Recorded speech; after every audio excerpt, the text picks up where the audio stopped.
And then I saw him about to fall. I would go over there. I grabbed him. I see. Frisco.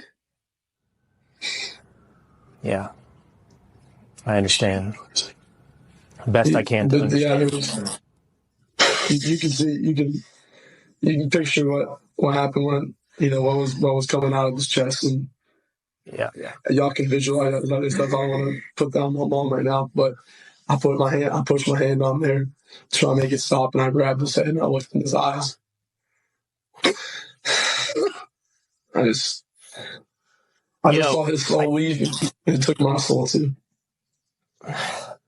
I'm so sorry.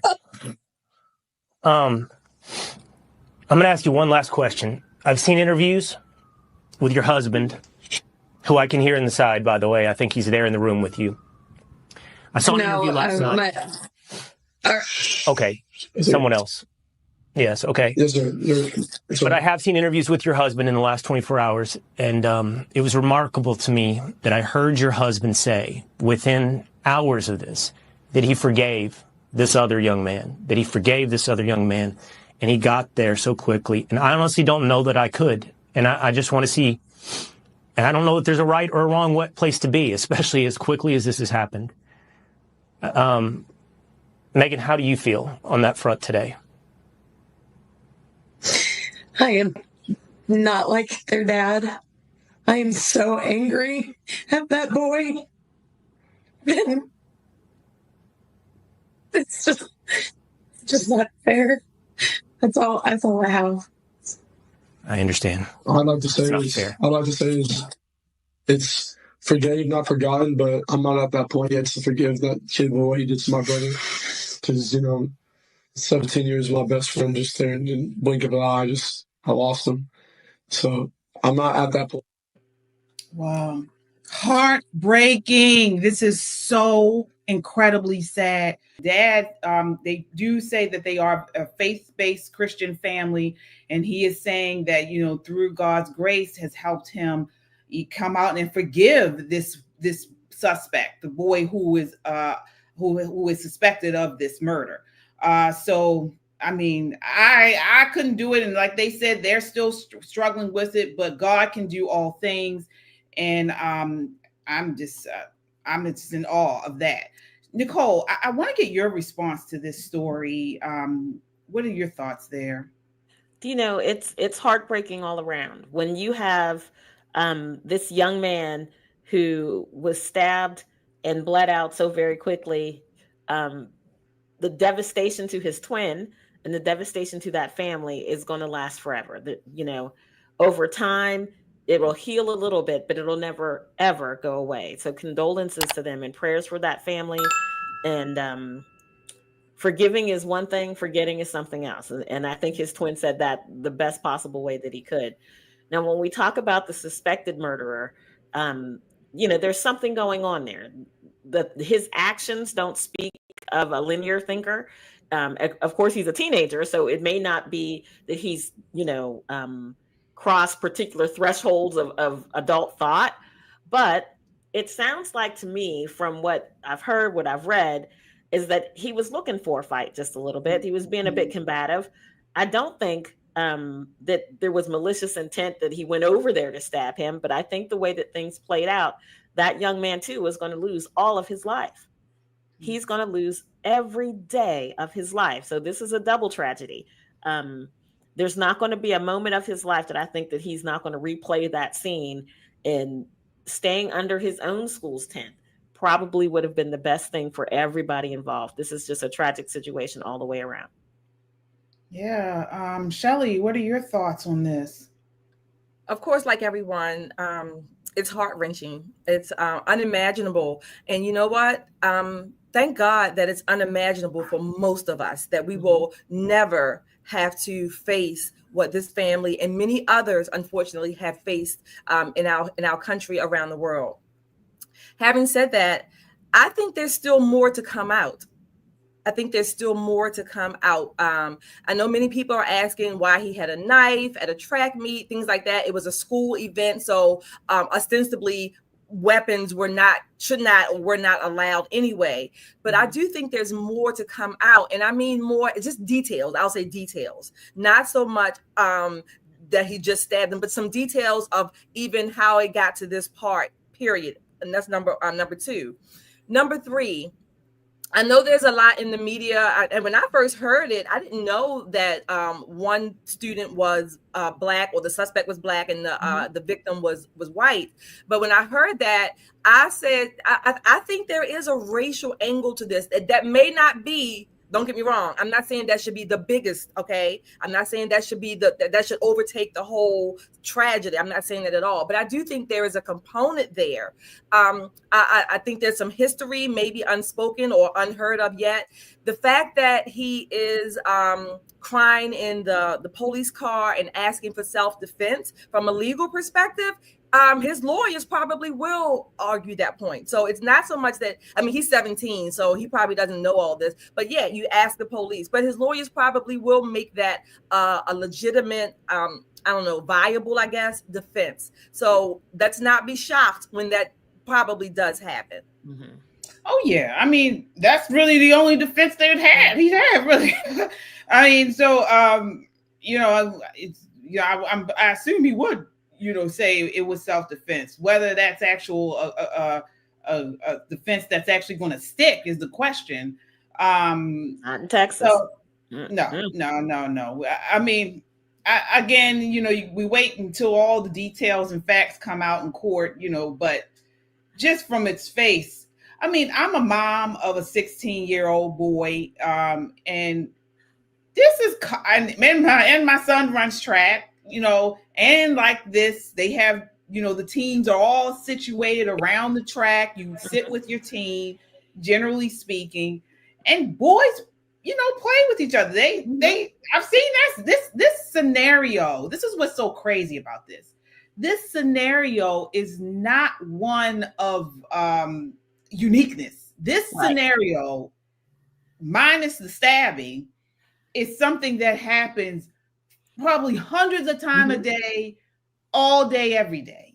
Absolutely. Somebody's sitting in the wrong seat and the boy says, "Get out of my seat," and the boys may go back and forth. But to stab somebody, right? They usually just do a little pushing and shoving, and somebody breaks it up, and it's like, okay, you go back to your team, and you sit yourself down and kind of break it up. But it just seems like to me, from some of the reporting that I've heard, like the crying in the car and all this, this young man who allegedly committed this crime did not have the foresight to understand that stabbing someone, especially stabbing someone in the chest, will likely result in someone's death.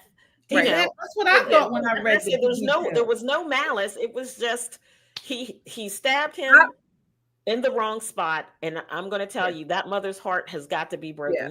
Yeah. And I'm going to, Nicole, I'm going to disagree with you slightly. Again, let me say this, my disclaimer. I don't know any inside details about this case any more than what we're talking about here. Okay, so that's my disclaimer. But my inclination, my thought process goes to some best guess scenarios, and one of the best guess scenarios that I came up with is that culturally, on a larger scale, if you will, culturally, for decades, we have been feminizing, for lack of a better word, boys, right? We have been, telling boys to play it too safe. They can't be rough and tumbly. They can't do this. So we, in a sense, we have culturalized them to say, okay, boys, you can't do anything. Well, boys typically have more energy, certainly more testosterone than girls. They typically don't play as gently as girls do, right? But in our culture, we have been so overprotective, I'm using that word, of our children in general that they can't even get a scratch unless we got to take them to the emergency room.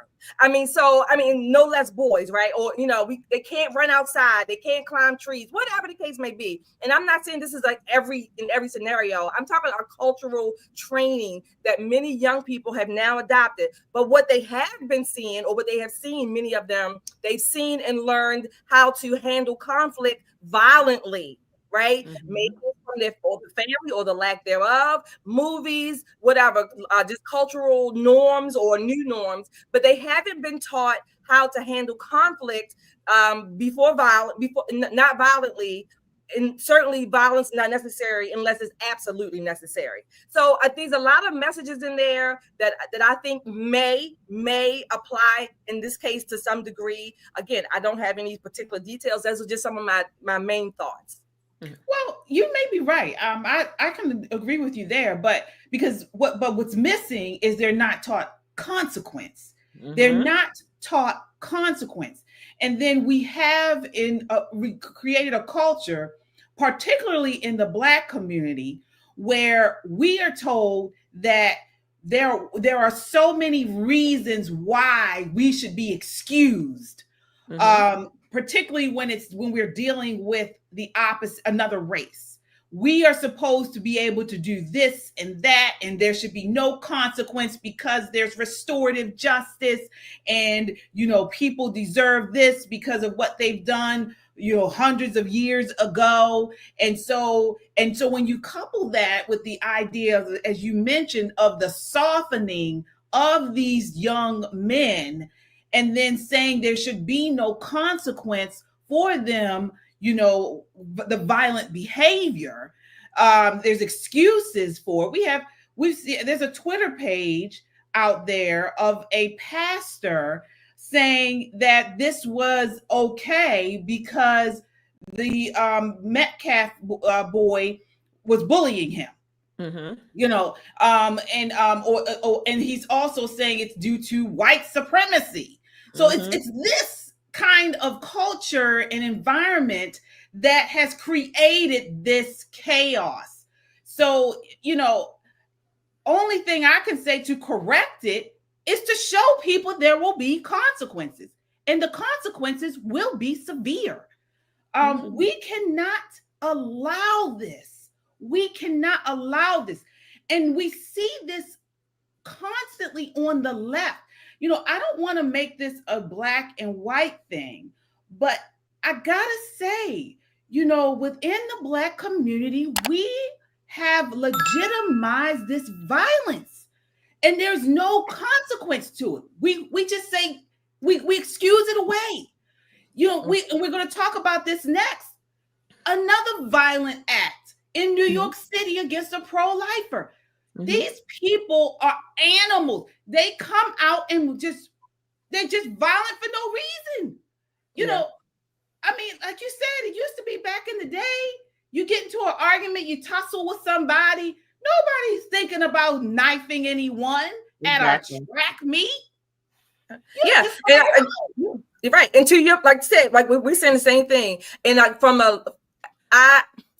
I do hold this young man responsible. I know we have to say allegedly, quote unquote, but there were witnesses. It's been done. He will be hopefully prosecuted to the severest extent. And again, you all know how I feel. I call murderers pieces of shit. Murderers and pedophiles. I generally have zero grace for these two categories of people. Most other categories of people, I can find some grace. Again, I'm not God. Maybe he can find more.